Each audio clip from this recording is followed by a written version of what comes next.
En Dragon Ball existen muchos villanos poderosos, pero pocos tienen un origen tan inquietante como Piccolo Daimaku. Este personaje no es simplemente un enemigo que aparece para enfrentar al héroe. En realidad, representa algo mucho más profundo: la oscuridad que puede surgir cuando ciertos impulsos humanos quedan completamente libres de cualquier límite moral. Bienvenidos a Psique Maligna. En este video vamos a analizar desde la psicología a Piccolo Daimaku. Comencemos.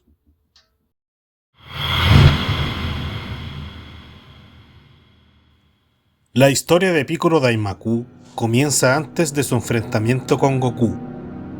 Su origen está directamente conectado con Kami-sama, el guardián de la Tierra. Cuando Kami-sama aspiraba a convertirse en protector del planeta, comprendió que dentro de él existía algo que lo impedía, una parte llena de odio, ambición y agresividad. Para poder alcanzar la pureza necesaria para ese rol, decidió expulsar de sí mismo todo aquello que consideraba oscuro. Esa decisión tuvo una consecuencia inesperada. La parte negativa que abandonó su cuerpo no desapareció, tomó forma propia. De ese acto nació Piccolo Daimaku. Desde un punto de vista psicológico, esta escena refleja una idea que el médico neurólogo Sigmund Freud estudió profundamente al analizar la mente humana. Freud sostenía que dentro de cada persona existen impulsos contradictorios. Por un lado, buscamos convivir con otros, crear vínculos y construir sociedades. Pero también existen impulsos más agresivos, como la rabia, el deseo de imponerse o incluso la capacidad de destruir. Freud nunca pensó que estos impulsos fueran una simple anomalía. Al contrario, sostenía que forman parte de la naturaleza humana. La civilización funciona precisamente porque aprendemos a controlar esos impulsos mediante normas, leyes y educación. Sin embargo, Freud advertía algo muy importante: reprimir un impulso no significa eliminarlo. Cuando una persona intenta negar completamente ciertos aspectos de sí misma, esos aspectos no desaparecen, permanecen ocultos y pueden manifestarse de otras maneras. La decisión de Kami-sama refleja precisamente este problema. En lugar de comprender su parte oscura, decidió separarla por completo de sí misma. Y el resultado fue Piccolo Daimaku. Desde esta perspectiva, Piccolo Daimaku representa algo más que un villano. Representa la agresividad humana cuando queda completamente separada de cualquier equilibrio interno. Ya no existe compasión, duda o responsabilidad. Solo queda la voluntad de destrucción.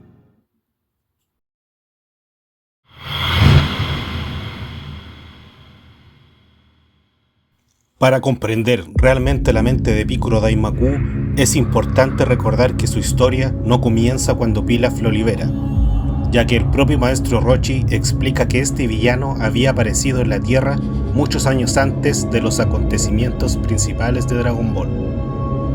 Según el relato de Roshi, en el pasado Piccolo Daimaku llegó al mundo acompañado por varias criaturas que él mismo había creado. Seres que comenzaron a destruir ciudades y a atacar a las personas, sembrando el caos y el miedo en distintos lugares del planeta. En aquella época, Roshi y Zuru todavía eran jóvenes estudiantes del maestro Mutaito, y aunque lograron derrotar a algunas de estas criaturas, pronto comprendieron que aquellos monstruos no eran la verdadera amenaza, sino simplemente manifestaciones del poder de un enemigo mucho mayor. Cuando finalmente Piccolo Daimaku apareció, su poder resultó abrumador. Roshi y Zuru intentaron enfrentarlo, pero fueron derrotados con facilidad, lo que dejó claro que aquel enemigo estaba muy por encima de ellos. Ante esa situación intervino su maestro, Mutaito, quien comprendió que Picoro Daimaku no podía ser derrotado mediante una pelea convencional.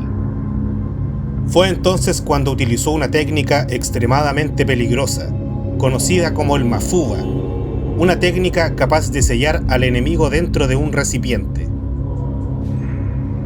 Gracias a esa técnica, Mutaito logró encerrar a Picoro Daimaku dentro de un termoeléctrico, pero el costo fue enorme, ya que el esfuerzo necesario para ejecutar el Mafuba terminó con su propia vida.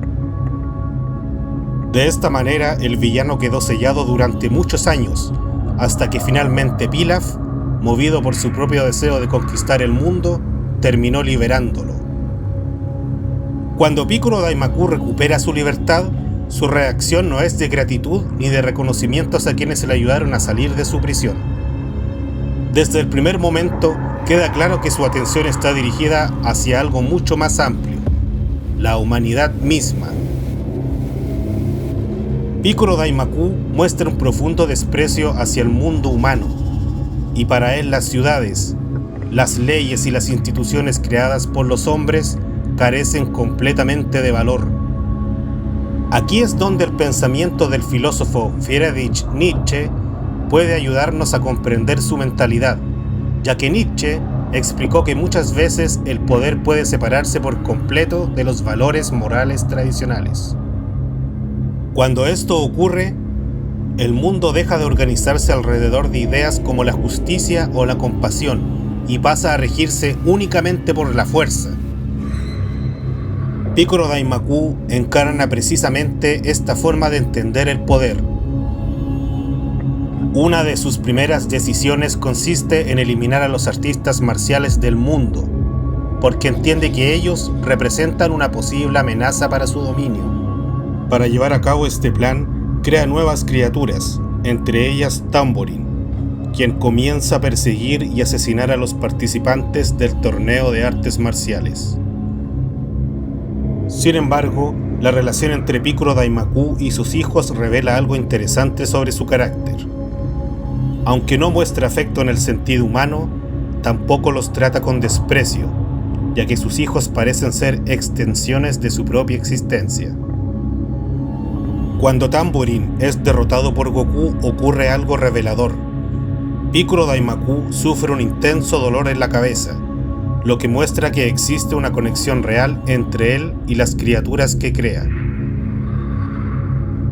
Cuando descubre la muerte de su hijo, su reacción no es indiferencia sino de furia, lo que sugiere que aquello que crea forma parte de su propia identidad. Más adelante, cuando reúne las esferas del dragón, Picoro Daimaku invoca a Shenlong y pide un deseo muy específico: recuperar su juventud. Este momento revela algo importante sobre su forma de pensar, ya que Picoro Daimaku comprende que el paso del tiempo debilita incluso a los seres más poderosos. Al recuperar su juventud, elimina esa limitación y se asegura de que su poder pueda mantenerse durante mucho tiempo más. Después de cumplir su deseo, decide destruir a Shenlong para impedir que alguien pueda usar las esferas del dragón en su contra, lo que refleja una mentalidad estratégica basada en la eliminación preventiva de cualquier posible amenaza. Sin embargo, uno de los momentos más reveladores de su psicología ocurre cuando decide tomar el control político del mundo. Después de demostrar su poder, Picoro Daimaku ataca al Palacio Real y destrona al Rey del Mundo, estableciendo de esta manera su dominio sobre la Tierra. En lugar de gobernar desde las sombras, decide realizar un acto profundamente simbólico. Utiliza la televisión para dirigirse directamente a toda la población del planeta.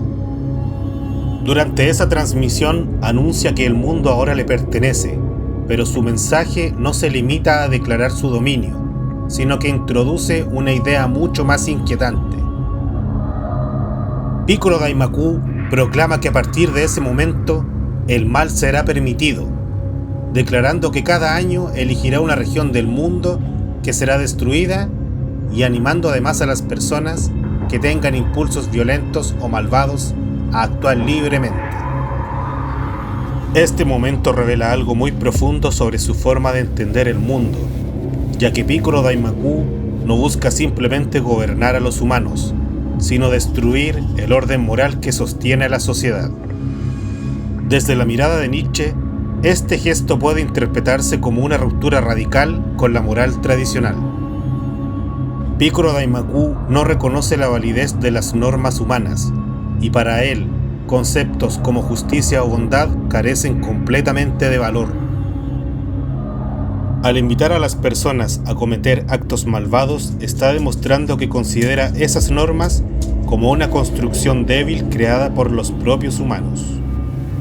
Es, en cierto sentido, una forma de afirmar que en un mundo dominado por la fuerza, la moral deja de tener sentido. Cuando el maestro Rochi intenta utilizar nuevamente el Mafúa para detenerlo, vemos por primera vez algo poco común en el personaje. Durante un instante, Piccolo Daimaku siente miedo, aunque no se trata de un miedo a la muerte en sí misma, sino al recuerdo de haber sido sellado durante décadas. La posibilidad de perder nuevamente su libertad aparece como una amenaza real, lo que demuestra que incluso alguien tan poderoso puede reconocer la existencia de un límite.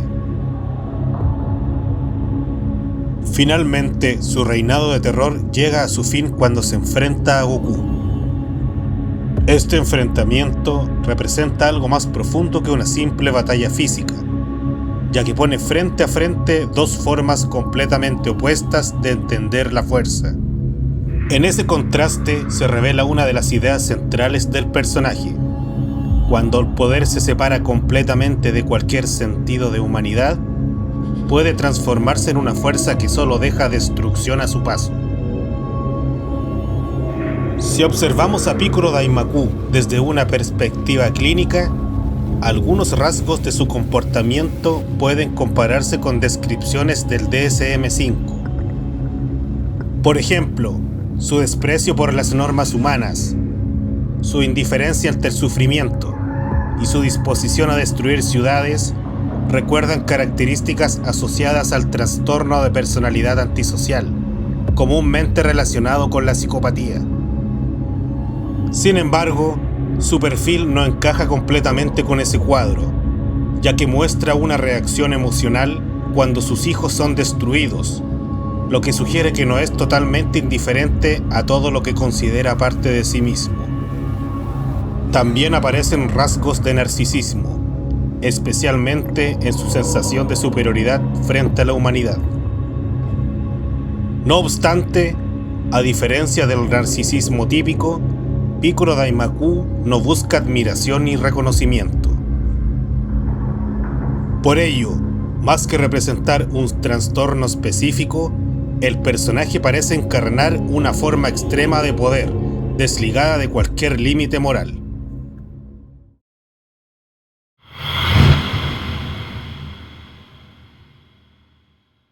Después de su derrota, Piccolo Daimaku realiza un último acto, que dentro de la historia de Dragon Ball resulta profundamente simbólico. Antes de morir, escupe un huevo del que más tarde nacerá Piccolo Jr.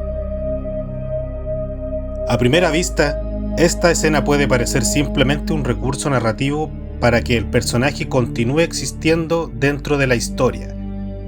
Pero si la observamos desde una perspectiva psicológica, su significado puede interpretarse de una manera mucho más profunda. El psiquiatra Carl Gustav Jung desarrolló un concepto muy conocido dentro de la psicología llamado la sombra. Según Jung, cada persona construye una imagen de sí misma que intenta mostrar como racional, aceptable y moralmente correcta. Sin embargo, esa imagen no incluye todos los aspectos de la personalidad.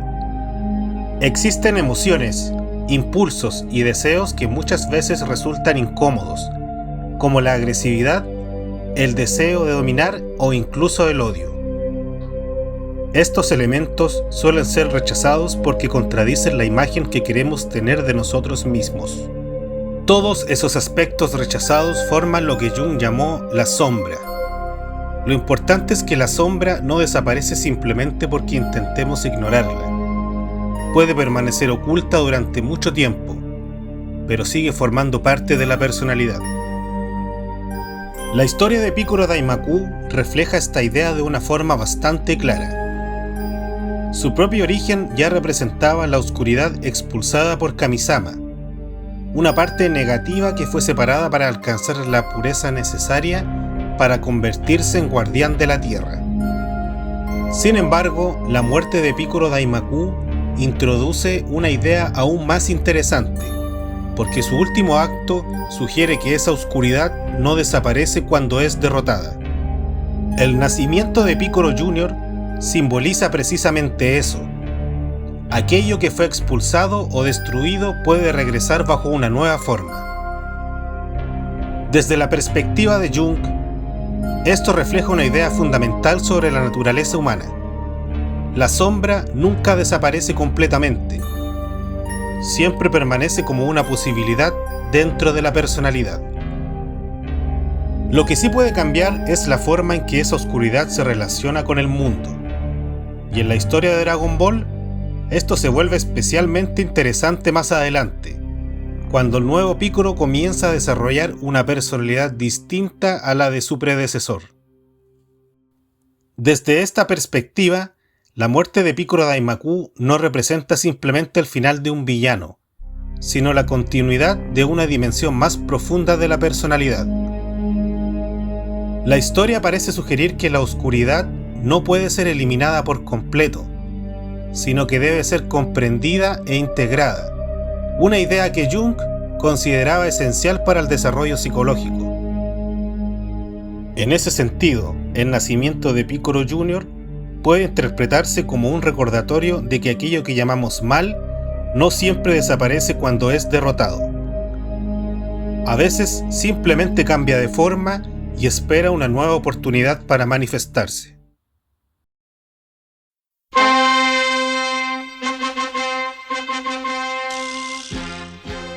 La historia de Picoro Daimaku plantea una reflexión interesante sobre la naturaleza humana. Cuando Kamisama expulsó la oscuridad para convertirse en un ser completamente puro, no eliminó el mal, simplemente lo separó de sí mismo. Picoro Daimaku representa lo que ocurre cuando ciertos impulsos humanos quedan completamente libres de cualquier límite moral. Pero su muerte también deja una idea importante. La oscuridad nunca desaparece por completo, siempre forma parte de la condición humana, y el verdadero desafío no consiste en negarla, sino en comprenderla para evitar que se convierta en una fuerza destructiva. Si te gustó este video, por favor dale like y suscríbete al canal para traer más de este contenido. Hasta luego.